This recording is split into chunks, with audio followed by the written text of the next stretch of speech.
दोस्तों, आप साबूदाना वड़ा तो हर साल नवरात्र में बनाते हो, लेकिन क्या आपको पता है कि ऐसा साबूदाना वड़ा कैसे बनाएं कि वो एकदम क्रिस्पी भी हो और तो और एकदम कम से कम तेल पिए। ये भी एक सीक्रेट है अपने आप में दोस्तों। साबूदाना वड़ा एकदम खिला खिला बने और एकदम बढ़िया स्वाद भी आए।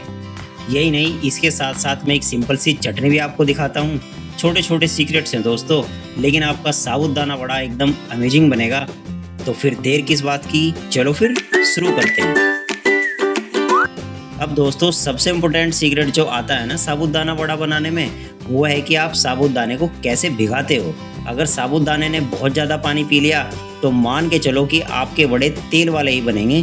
तो मैं क्या करता हूँ ये मैं आपको बताता हूँ। मैं साबूदाने को 2 बार धोता हूँ। ऐसा मत सोचना दोस्तों कि साबूदाने को 3-4 बार धोना होता है। साबूदाना एक नेचुरल प्रोडक्ट नहीं है, मशीनों से बना होता है, टैपियोका से, और ये सिर्फ स्टार्च होता है। तो मेरे कहने पे जब आप दूसरी बार धो रहे हो तो 5 मिनट इसे ऐसे ही पानी में छोड़ना। 5 मिनट बाद आप सारा पानी ड्रेन आउट करना और आप खुद ही देखना नीचे थोड़ा थोड़ा पानी रह जाएगा।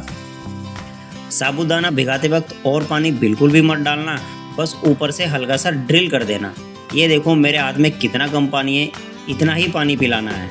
अगर ज़्यादा पानी पिलाया तो याद रखना उतना ज़्यादा तेल वाला बनेगा आपका साबूदाना वड़ा। सिंपल। कितनी देर इसको रखना है? वैसे तो 1 घंटा काफ़ी होगा, लेकिन आप चाहो तो आप इसको ओवरनाइट भी रख सकते हो।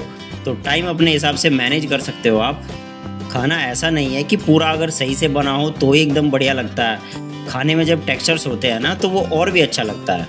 तो मैं क्या करता हूँ कि एक तड़का पैन लेता हूँ, उसमें थोड़ा सा घी डालता हूँ और आधा कप मूँगफली घी में भूनता हूँ एकदम लो फ्लेम पर। ये जो भुनी हुई मूंगफलियाँ होती है ना घी में, ये ज़्यादा कड़क बनती हैं। आप खुद ही देखो ये कैसे अपने आप पॉप हो रही हैं सारी, बिल्कुल पटाखे की तरह पॉप होंगी। लेकिन जब आप ठंडा करोगे ना एकदम कड़क हो जाएंगी। खैर, मैंने मूंगफलियों को ठंडा होने के लिए छोड़ दिया है। जब तक आपको एक इंस्टेंट चटनी भी दिखाता हूँ। तो आप एक खीरा लेना, उसको आप घिस लेना।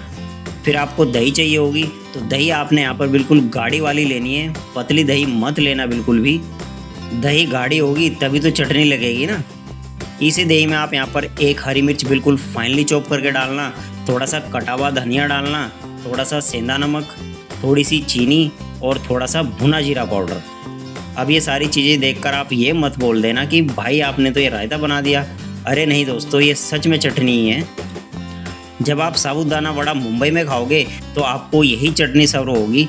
सच में थोड़ी सी डिफरेंट सी लगती है, एकदम रिफ्रेशिंग सी लगती है अगर आपका वड़ा एकदम सही बनाओ। फिलहाल एक ट्रिक और बताता हूँ आपको साबूदाना वड़ा बनाने में। मूंगफली तो हमेशा दरदरी ही कूटी जाती है दोस्तों। मूंगफली में हमेशा दरदरी कूट के डालता हूँ। तो दरदरी कूटने के लिए आप इसको मिक्सी में डालना, या फिर आप इसको ओखली में भी दरदरा कर सकते हो। तो मैं यहाँ पर मिक्सी में डाल रहा हूँ। तो मिक्सी में आप क्या करना कि आपने इसको सिर्फ पल्स मोड में घुमाना है, जिससे कि इसका दरदरा टेक्सचर आ जाएगा। थोड़ी क्रंची क्रंची मूंगफली बहुत अच्छी लगेगी, क्योंकि वड़े का जो टेक्सचर होता है ना वो थोड़ा सॉफ्टनेस में ज़्यादा होता है। अब ये देखो अच्छे से फूल चुका है साबूदाना और एकदम कम से कम पानी पिया है। और अगर प्रेस करके दिखाऊँ तो बिल्कुल एकदम सॉफ्ट है दोस्तों। खैर, इतनी सारी बातें बता रहा हूँ तो एक चीज़ और बता देता हूँ मैं आपको कि आलू का रेशो बहुत मैटर करता है साबूदाना वड़े में। मेरे कहने पर 1 कप साबूदाने के लिए आप सिर्फ 3 उबले हुए आलू लेना। ज़्यादा आलू बिल्कुल मत लेना दोस्तों, नहीं तो पेस्टी बनेगा और आपका वड़ा क्रिस्पी नहीं बनेगा। आलू को घिसना और फिर इसमें सेंधा नमक, चीनी, काली मिर्च, जीरे के साथ साथ 1 इंच तक अदरक को घिस के डाला है और फिर सारा साबूदाना डाल दिया है। मतलब ऐसा होना चाहिए कि जब ये आप सारी चीज़ें मैश कर रहे हो तो साबूदाना दिखना चाहिए। अब जैसे आटा लगाते हैं ना, बिल्कुल वैसे ही इसको मैश करना है ताकि आलू पूरा पिस जाए।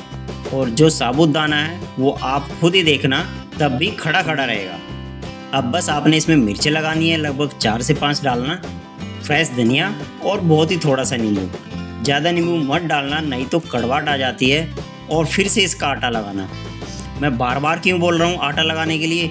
रीज़न ये है दोस्तों कि आलू पूरा मैश हो जाना चाहिए और साबूदाने का जो स्टार्च है वो बाइंड होना चाहिए आलू के साथ। साबूदाना वड़े में कई लोग राजगिरी का आटा भी डालते हैं, सिंघाड़े का आटा भी डालते हैं, 1 से 2 चम्मच। बेसिकली उससे ज़्यादा क्रिस्पी बनते हैं। ये मैं आपके ऊपर छोड़ देता हूँ कि आप डालना चाहते हो या नहीं। मैंने यहाँ पर नहीं डाला है फिलहाल आप यहाँ पर जो मूंगफली थी उनको डालना, और आप खुद ही देखो एकदम ड्राई सा आटा लग गया है ना इसका। और ऐसा ही होना चाहिए दोस्तों, पेस्टी नहीं होना चाहिए, ड्राई होना चाहिए।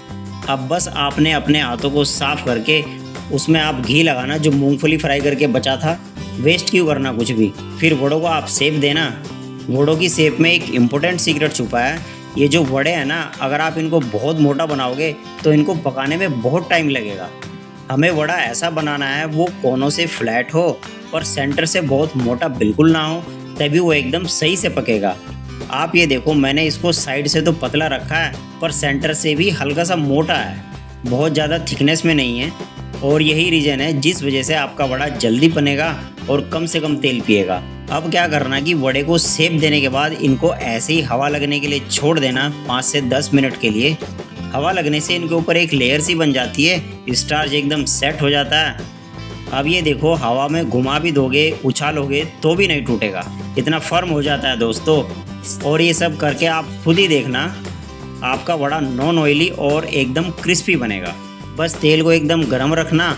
जब गर्म तेल हो तो गैस को मीडियम फ्लेम पर करना, फिर ही आप यहाँ पर वड़ों को डालना। ज़्यादा चलाना मत, पहले इनको पकने देना। जब सेट हो जाएं फिर ही आप एक बार चलाना। और अब आपको पता कैसे चलेगा कि अंदर तक पक चुका है? तो जब आपका वड़ा फ्लोट होने लग जाए, तेल के ऊपर आ जाए और तैरने लग जाए, मानकर चलना कि अंदर अच्छे से हीट पहुंच चुकी है और आपका वड़ा अच्छे से पक चुका है। आपने बस फ्राई करना है गोल्डन ब्राउन होने तक, या जब तक ऐसे दिखने ना लग जाए। एकदम परफेक्ट साबूदाना वड़े बनेंगे दोस्तों। आप बनाकर देखना, करारे, क्रिस्पी और तेल तो ना के बराबर ही होगा। कैसे बने मुझे कमेंट सेक्शन में ज़रूर बताना, और मिलते हैं आपसे बहुत जल्द एक नई वीडियो के साथ।